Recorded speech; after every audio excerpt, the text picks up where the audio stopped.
I think there's something there that also needs to be talked about simply because it's very deeply a part of Dharma.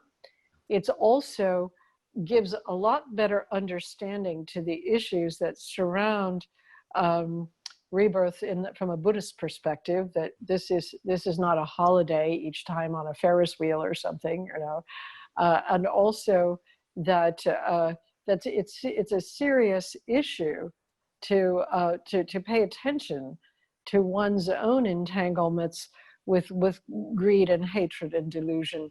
That's got sort of a serious aspect to it in relation to consciousness that goes on beyond one's particular lifetime. So those are the things that I'd like to sort of put on the table, at least.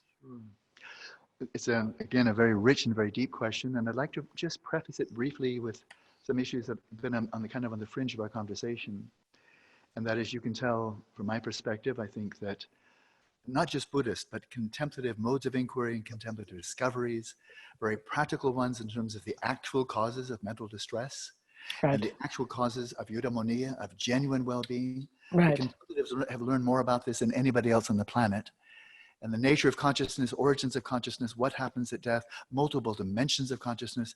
The contemplatives are the real scientists, and the scientists are bogged down in the morass of materialism, yes, on their belief system, their wheel.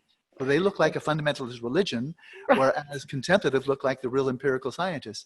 Having said that, though, and I say that kind of thing commonly,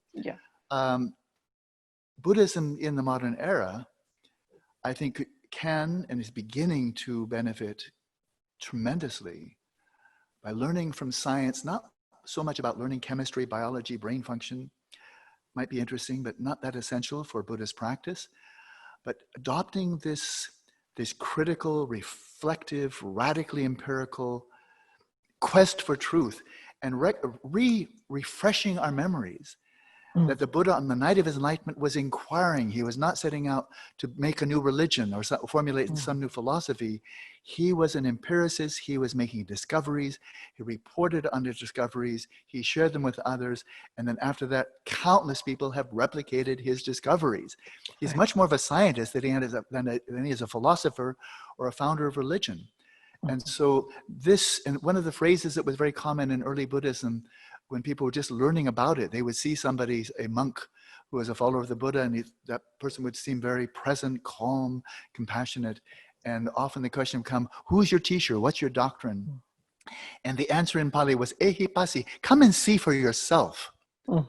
Not have faith or be a believer or join my cult, but come and see for yourself this radically empirical, skeptical, investigation and using the fusion of shamatha, which is your technology, and vipassana, which is one heck of a lot more than just bare attention. It's been dumbed down tragically here to, just being aware, being here now, which is very sweet, but that's not what the Buddha came up with on the night of his enlightenment. Be here now. He didn't come up with a slogan.